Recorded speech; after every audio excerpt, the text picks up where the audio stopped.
Hey, wonderful people! This video is in 360 degrees.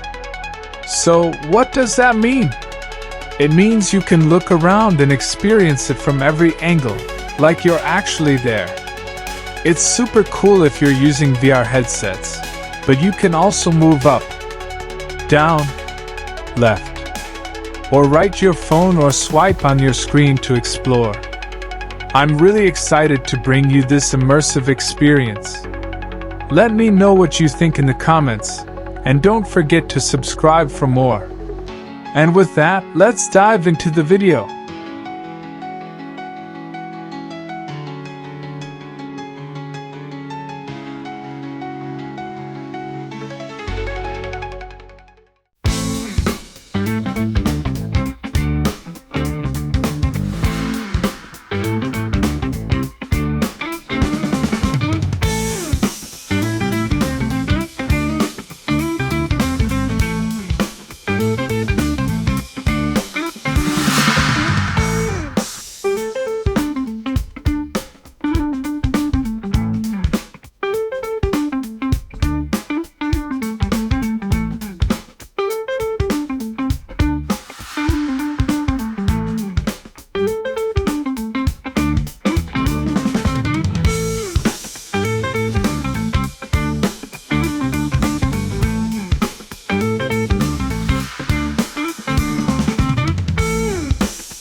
Hey there, folks. Welcome back to the channel. Welcome back to our journey exploring why young women aren't going topless anymore.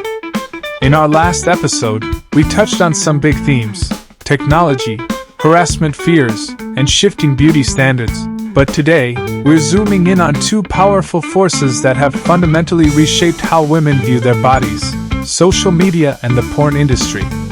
These aren't just trends. They're cultural juggernauts that have redefined femininity and empowerment for an entire generation. So grab your headphones, settle in, and let's unpack the digital dilemma. Let's start with social media. Platforms like Instagram and TikTok have become the ultimate stage for self-expression, or so it seems. But behind every perfect post lies a carefully curated reality. Julia Barcelo, an actress and body liberation activist, calls it aesthetic violence. She explains young women are bombarded daily with images of perfect bodies. These bodies are often edited, filtered, or surgically altered, creating an impossible standard that most people can never achieve. And here's the kicker: these standards don't just affect how women perceive themselves, they dictate how they present themselves in public spaces, including beaches. If you've grown up believing that only certain types of bodies are worthy of admiration, showing your natural form can feel like stepping onto a battlefield unprepared. But it's not just about looking good, it's about performing well. Social media has turned life into a highlight reel, where every moment is documented, shared, and judged. For young women, this creates immense pressure to curate their image constantly. Laura Garcia, the university student we met earlier, put it bluntly: going topless doesn't fit into the Instagram aesthetic. It's too raw, too real. People might judge you for it, and who needs that kind of attention? This performative culture extends beyond social media, too. Even in everyday interactions, there's an expectation to look polished and put together. Showing your breasts in public feels like breaking the rules of this invisible script. And for many, the risk isn't worth the reward. Now, let's talk about another elephant in the room: pornography. The porn industry has long been criticized for its portrayal of women, but its impact on societal norms is more profound than ever.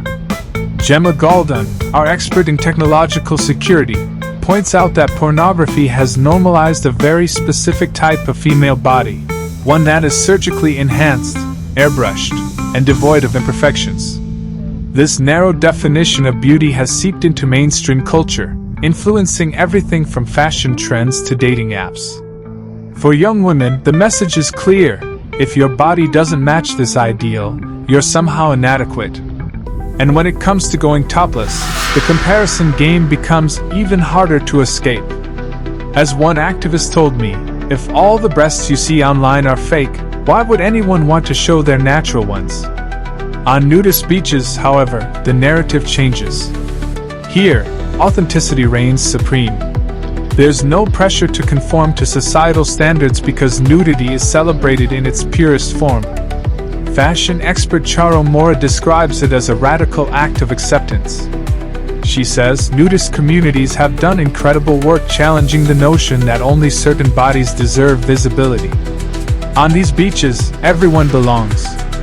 This inclusivity creates a safe space where women can embrace their bodies without fear of judgment or unwanted photos ending up online.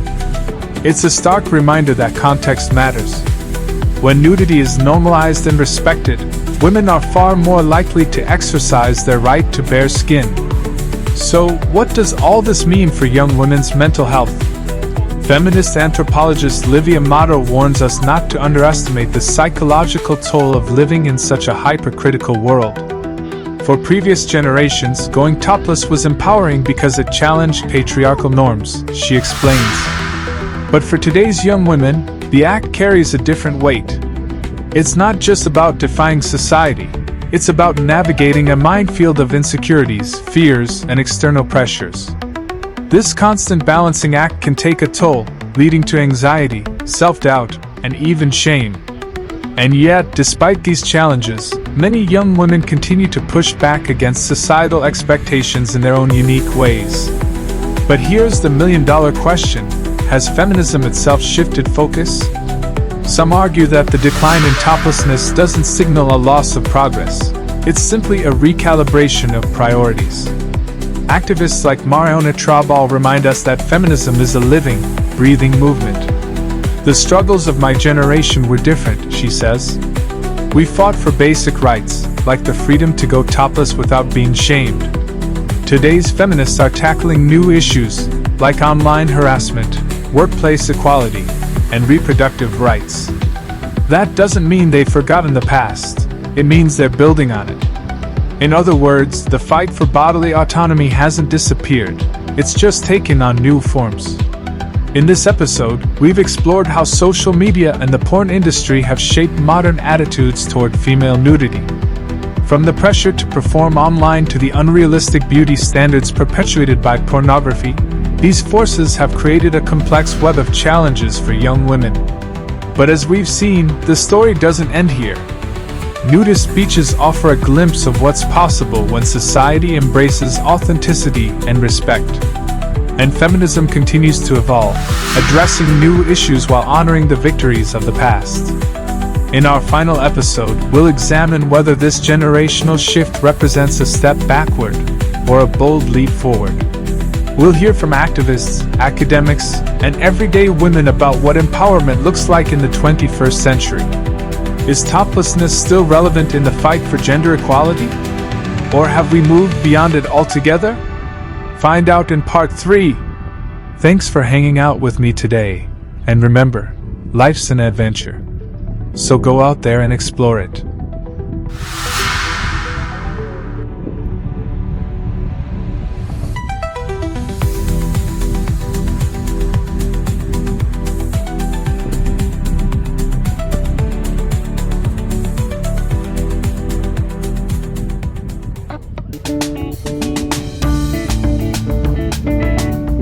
Thanks for watching this video and walking with me in this adventure of 360 grades video.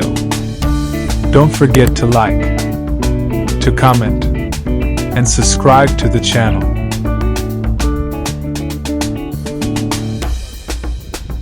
See you soon.